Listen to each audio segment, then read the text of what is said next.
उच्च जाति तू शासन करने को ही जन्म होइछु, तू नीच जाति तू लोक सेवा करने को ही जन्म होइछु। आज आम यही मारात्मक मानसिकता विषय कथा हाँ। आपण कल्पना करंतु दुईटी शिशु एका सांगर गोटे हॉस्पिटल जन्म होइचंती, जड़े राजप्रसाद भली घरे तो आउ अन्य जड़े एक कुड़िया किंतु प्रकृति से सहित कौन पार्थक्य रखी ना।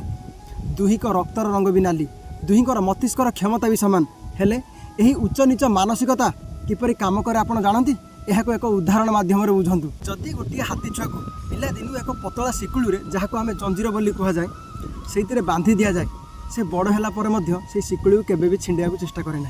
कारण कौन जानती? कारण ता मन में यही विश्वास बसी जाइए से केवल बंधा हो रहा ही जन्म होइछि।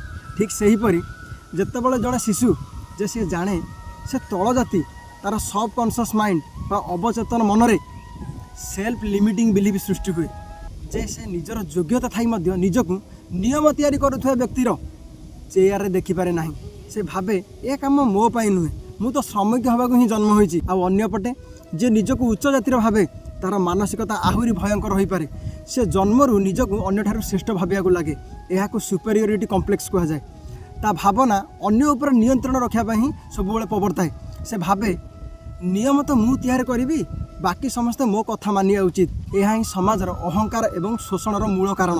मते कुह आम संविधान कहे equality of status and opportunity, आ विज्ञान मध्य कहे डीएनए समस्त सामान। ताले केउ आधार रे अन्य जने बड़ आ अन्य जने सान? जदि जड़े उच्च जातिर व्यक्ति पाखे कौन ज्ञान ना तथापि से निजक श्रेष्ठ भावे कि नहीं? निश्चित ही भावे। यार अर्थ से निजक ही ठकुची।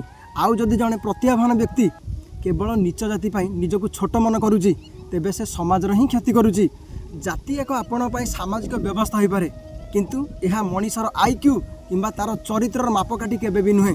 शेषर गोटे कथा कहबी, देख आमे केउं जातिर जन्म हेबा से आमर कौन नियंत्रण आम हाथ न थाए, किंतु आमे किपरि चिंता करिबा, अन्य मानु किपरि व्यवहार करिबा सेटा आम हाथ में अच्छी कि नहीं? जदि हाँ, तेणु भाई माने जन्मरू कहीं शासक किंबा कहीं गोलाम होई नथांती। निज मनरू यही जातिर शिकुड़ी को छिंडाई दिंतु।